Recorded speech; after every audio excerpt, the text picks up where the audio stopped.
I gotta say, this healing shit is not for the weak, okay?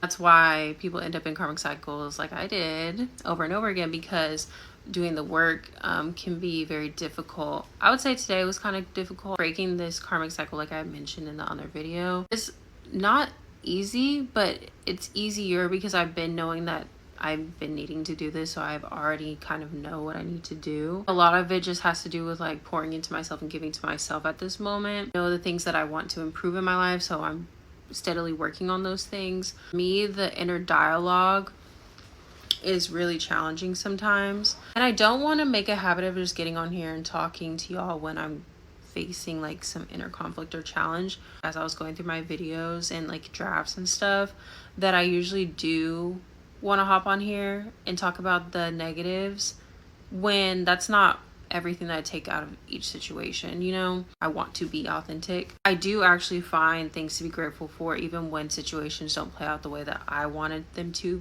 That's kind of what I focused on today, to keep myself out of like a negative space, along with keeping myself busy.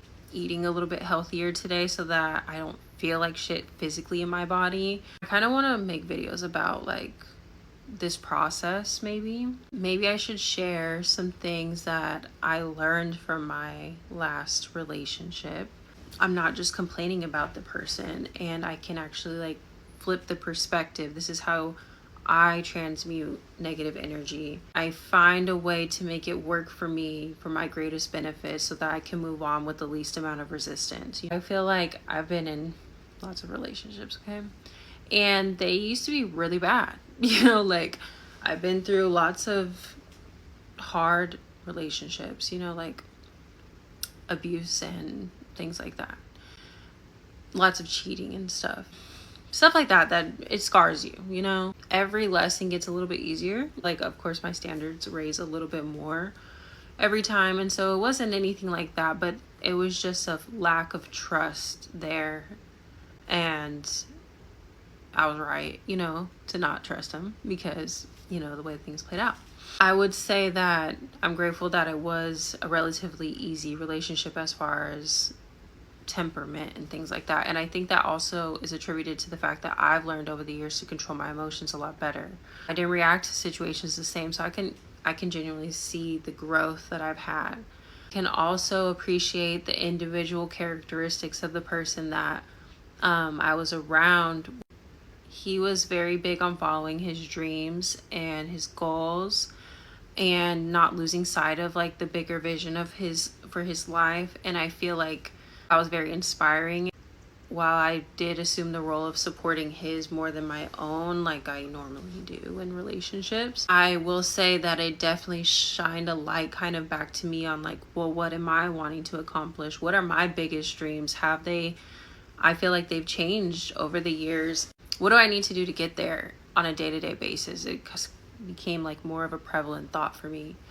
I will also say that he was really good with like finance, like management, aside from like what I'm learning in my job, because I also like work for a finance and like credit building company. I've been learning a lot about finances and budgeting and credit. All of this combined knowledge, I feel like much more in control of like the direction of my life, because I have a better control of my resources, you know, a better understanding of how to manage them too. So I appreciated that. Appreciated that even through the challenges that, you know, when I was stumbling upon things and finding things that did not sit right with me, and I had to set boundaries, I feel like I was much more communicative. I was much more compassionate. I was much more forgiving. And I genuinely believe that people have opportunities to change, have the capability to change.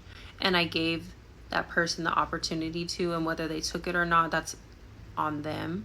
But I could see that I've learned how to forgive more so, and be patient with people, because I am manifesting, you know, a long-term relationship eventually when I feel more ready for that. I've had a bad habit of pushing people away immediately, or pushing people away and wanting them to run back to me because, you know, I wanted to feel wanted and all those things. And I just feel like I'm in the energy of I don't want to fight and I don't want to argue. This is how I feel. This is what I think. This is what we can do differently. I just want to be in a relationship where it's okay to make mistakes. Not those type of mistakes though. You know, like, again, we raise our standards every single time, okay? I want to be like free to maybe misstep and someone be patient with me. So why wouldn't I give that to somebody else?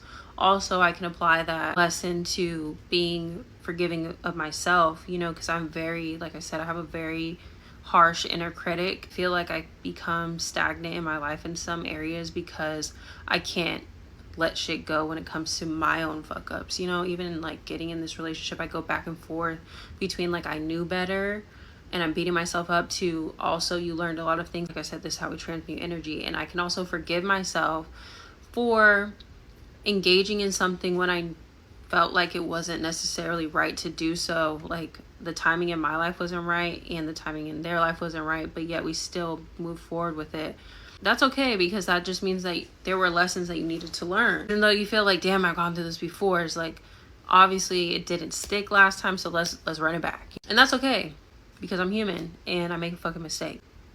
I can let my ego dissolve a little bit more, not try to be so perfect. I do feel like I also showed a much softer side of myself.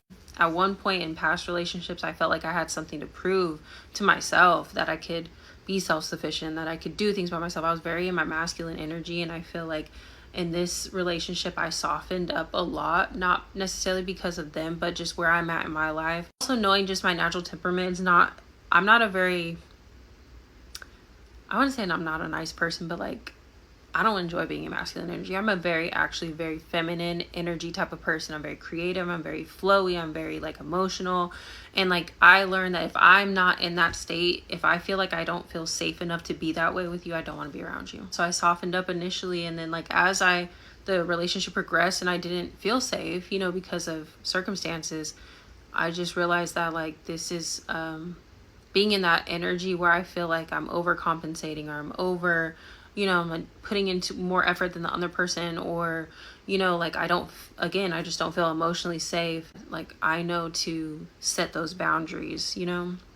Moving forward, since I can take all of those lessons, learn to trust myself. One thing that I annoy myself with is the mindset of that I can be naggy, because I notice every fucking thing. Sorry, it's not sorry, but like, my people, my team, my spirit team, they don't let shit get by me. Even when I want to be ignorance is bliss type of vibe, I notice every fucking thing, and there's a reason for that, and I'm gonna trust those things. Those small things end up being big things later. And so it's like, you're noticing things for a reason. Communicate about it. If it can't be fixed, if it's not fixable, then that's your sign to exit. You stop feeling safe, that's your sign to exit. I feel like I learned a lot, and I can take a lot with me, you know, into my next chapter of life.